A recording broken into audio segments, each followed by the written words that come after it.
సూర్యాపేట రైతు మీద 3rd degree ప్రయోగించినవు. BRS దేమో రైతు సంక్షేమ ప్రభుత్వం, కానీ కాంగ్రెస్ దేమో రైతు సంక్షోభ ప్రభుత్వం. ఇట్లా ఎవరి విషయం? నిరుద్యోగులది అంతే కదా. నిరుద్యోగులకు మొదటి ఏడాదే 2 లక్షల ఉద్యోగాలని మీరే ఫ్రంట్ పేజ్ యాడ్లు ఇస్తారు. రాహుల్ గాంధీ స్వయంగా వచ్చి అశోక్ నగర్ చిక్కడపల్లి లైబ్రరీలో మెట్ల మీద కూర్చొని మాటిచ్చే ఏమైనా 2 లక్షల ఉద్యోగాలు. కేసీఆర్ గారి ప్రభుత్వం 1,65,000 ఉద్యోగాలు పూర్తి చేసింది. మరో 55,000 ఉద్యోగాలకు నోటిఫికేషన్లు ఇచ్చి పరీక్షలు పెట్టి ఫలితాలు ప్రకటిస్తే వాటికి నువ్వు కాయిదాలు పంచు. నువ్వు ఇచ్చింది ఎంత? 5-6 వేలు దాటది. రేవంత్ రెడ్డి 2 ఏళ్ల పాలనలో ఇచ్చిన ప్రభుత్వ ఉద్యోగాలు 5-6 వేలకు మించి లేవు. మిగతా అన్ని బీఆర్ఎస్ ఇచ్చినాయి. ఇలా సిగ్గుండాలే మాట్లాడడానికి. మేమిచ్చిన నోటిఫికేషన్లకు నువ్వు నియామక పత్రాలు ఇచ్చి ఏదో మంది బిడ్డ నా బిడ్డ అని ముద్దించుకున్నట్టు చేస్తున్నావు నువ్వు. ఇలా రేవంత్ రెడ్డి జాబ్ క్యాలెండర్ మేము అసెంబ్లీలో గట్టిగా అడిగినాం. ఓ జాబ్ క్యాలెండర్ పెట్టిండ్రు, చర్చ లేకుండా పారిపోయిండ్రు. అది జాబ్లెస్ క్యాలెండర్ అయింది. అరే ఏమైంది అని జాబ్ క్యాలెండర్ ప్రకారం ఎప్పుడు నోటిఫికేషన్లు ఇస్తావు అంటే జాబ్ క్యాలెండర్ నోటిఫికేషన్ రాలేదు, కానీ మద్యం దుకాణాలకు నోటిఫికేషన్ ఇచ్చిండు. 2 నెలల ముందే ఇచ్చిండు నోటిఫికేషన్ మద్యం దుకాణాలకు.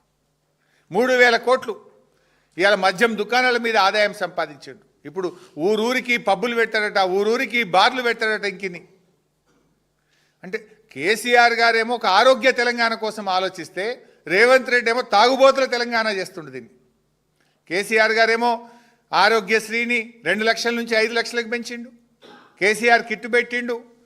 33 జిల్లాల్లో 33 ప్రభుత్వ మెడికల్ కాలేజీలు పెట్టిండు. వైద్యాన్ని అద్భుతంగా చేసిండు కేసీఆర్ గారు.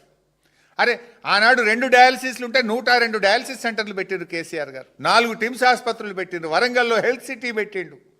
ఒక ఆరోగ్య తెలంగాణ వైపు కేసీఆర్ అడుగులు వేస్తే రేవంత్ రెడ్డి గారేమో తాగుబోతుల తెలంగాణ వైపు అడుగులు వేస్తూ ఉన్నాడు. ఇది కేసీఆర్ పాలనకు రేవంత్ పాలనకు ఉన్నటువంటి తేడా. ఈరోజు ఫీజు రియంబర్స్మెంట్ ఇది చాలా ఇంపార్టెంట్.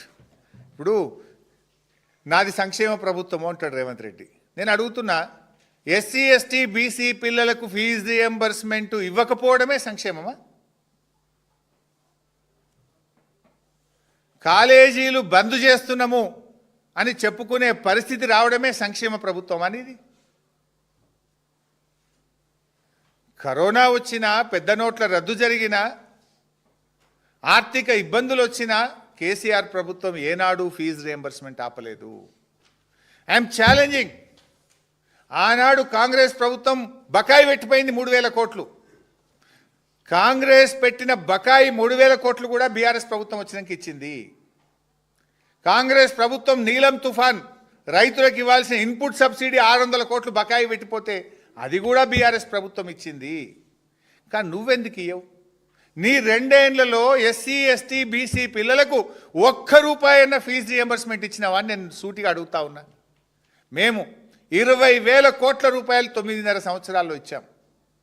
9.5 ఏళ్లలో ఆర్థిక మాంద్యం, వరుసగా 2 ఏళ్ళు కరోనా, అయినా 20,000 కోట్లు ఫీజు రియంబర్స్మెంట్ కింద కేసీఆర్ గారు ప్రభుత్వం ఇచ్చింది. నీ 2 ఏళ్లలో ₹1 కూడా ఎందుకు ఫీజు రియంబర్స్మెంట్ ఇవ్వలేదు? ఇది ఎస్సీ ఎస్టీ బీసీలను దగా చేయడం కాదా? ఇది మోసం చేయడం కాదా? నీ మేనిఫెస్టోలో ఏం పెట్టినావు? గ్రీన్ ఛానల్లో ఇస్తా అని చెప్పినావు. పాత బకాయిలు క్లియర్ చేస్తా అన్నావు. మరి పాతది లేదు, కొత్తది లేదు, గ్రీన్ ఛానల్ లేదు, ₹1 ఇచ్చింది లేదు. ఇవాళ మోసం చేస్తున్నావు ఫీజు రియంబర్స్మెంట్ పేరు మీద. ఇక్కడ ఇంకొక ఇంపార్టెంట్ పాయింట్, ఐఎమ్ అలీగింగ్, నేను ఆరోపణ చేస్తా ఉన్నా ఈ కాంగ్రెస్ ప్రభుత్వం మీద. ఏంటంటే ఢిల్లీ ఎలక్షన్ వచ్చినా, హర్యానా ఎలక్షన్ వచ్చినా, మహారాష్ట్ర ఎన్నికలు వచ్చినా, బీహార్ ఎన్నికలు వచ్చినా బడా కాంట్రాక్టర్లకు బిల్లులు క్లియర్ అవుతాయి. You release the white paper, I'm demanding.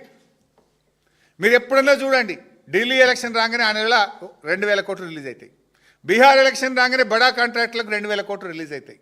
Maharashtra election next month ఉందంటే ఈ నెల 2,000 కోట్లు రిలీజ్ అవుతాయి. హర్యానా ఎలక్షన్ నెక్స్ట్ మంత్ ఉందంటే ఈ నెల 2,000 కోట్లు బడా కాంట్రాక్టర్లకు రిలీజ్ అవుతాయి. రేవంత్ గారి ప్రభుత్వం 2 ఏళ్లలో 18,000 కోట్ల రూపాయలు బడా కాంట్రాక్టర్ల బిల్లులు రిలీజ్ చేసింది. ప్రతి బిల్లుకు 20% కమిషన్, 30% కమిషన్ తీసుకున్నారు.